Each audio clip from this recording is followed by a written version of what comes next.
বিপ্লব মিত্রের নির্বাচনী প্রচার ও জনসভা।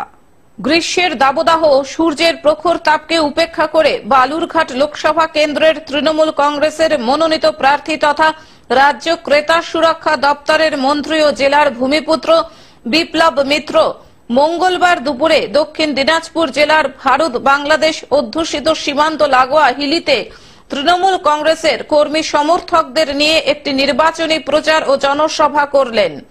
ওই জনসভা থেকে বাংলার প্রতি বিজেপির বঞ্চনার প্রতিবাদ জানিয়ে কার্যত বিজেপিকে এক হাত নিলেন প্রার্থী বিপ্লব মিত্র।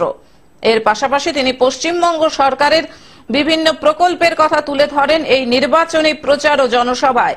এদিন প্রত্যেকের উপস্থিতি ছিল যথেষ্ট লক্ষণীয়। রুটি রোজগার যেটা দিয়ে হলো সেই রুটি রোজগারটা তিনি বন্ধ করে দিলেন। এখানটায় আমরা দেখলাম 59 লক্ষ মানুষ তারা 2 বছর ধরে মজুরি পেল না।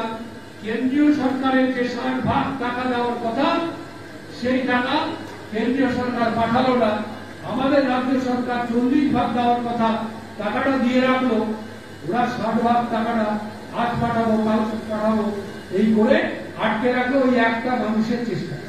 দক্ষিণ দিনাজপুর থেকে জয়দীপ মৈত্রের রিপোর্ট, গ্লোব নিউজ।